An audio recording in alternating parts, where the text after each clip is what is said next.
I say that day that we did the parade, there was scaffolding up, and I always remember coming down Deansgate, there was scaffolding, and it looked up, and it just looked like there was ants in the scaffolding because there was that many people hanging onto the scaffolding, and as the bus drove past, it was like, this thing's gonna fall down.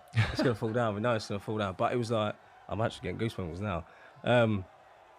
It was just the red across the city was, it was, like I say, it was unbelievable. To be able to win the league, and the celebrations that we had were really, really good. Yeah. How long did you wear your medal for? Do you know what? I think I wore it all week. I might have even worn it into training. Nice. I probably did. But obviously we was enjoying ourselves in training. Obviously after training as well for that week, we really enjoyed ourselves. Go on. No, we just, went out for dinners and enjoyed ourselves after training. And then, like you say, remember the day the boss called a meeting in the dressing room, and he was saying to the new players that he had signed. I think Robin at the time, I'd said I was going to be here until and unfortunately I'm retiring. And it was just shock throughout the whole place. The legacy that he's built up and left behind was incredible. And then to hear him leaving it was like we was on such a high, and then it was a come down, and it was like, wow, that's it, he's leaving.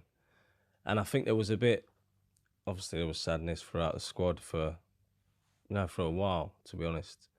I don't think some players knew how to deal with it, and at the time it was tough. But as a squad, managers leave, they come and go. Players leave, players come and go. It was just how you deal with it, and I think you could just tell the last game of the season, West Brom away, they end up 5-5. Yeah, 5-5.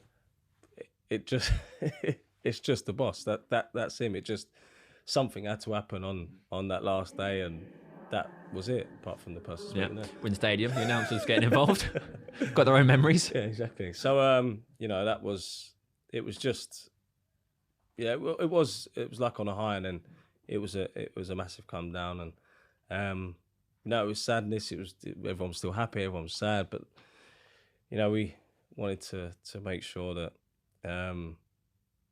towards the end, that we wanted to go out on a high, and 5-5 the last game. Yeah, I suppose was down to the boss. I think he set 2 records that day in terms of like the falling behind twice and having a 3-goal lead pegged back, or some sort of madness. That's about right. Yeah. When you now, because obviously you're still playing, you've not retired. I imagine not totally assessing your career all the time and stuff, because you're still living it. Mm-hmm. Do you ever have little moments though where you think, I worked with Sir Alex Ferguson? Yeah, of course. Since especially since Ollie's come back in, the boss has been around the training ground, and you see him and you're still scared of him. You see him walk in, and it's like, oh, he's back, and he's just got that aura. And I say that even players that have left and retired, everyone still says the same thing. I think we see him a couple of months ago. He was here. I think you see the outpour of everyone across the football world when obviously the news when he was taken into hospital. Just what kind of person he was, the man he is, and the respect that he's got for everyone in the footballing world. Especially players that are here, and to be able to say that I've worked under the boss is, it's massive for me, massive achievement. We achieved winning trophies together.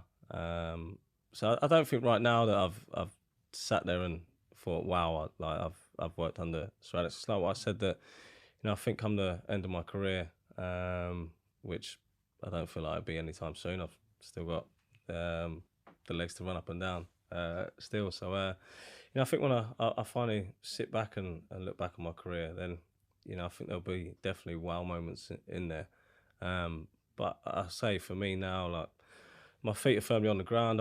I like to to think about things that I've achieved, after, not right now. There's still more for me to achieve. I always say, I've got to 34, and there's still stuff that I haven't achieved, even though I've had, some people saying a really good career, an unbelievable career. For me, there's still things to win and to achieve. So hopefully they can still be achieved.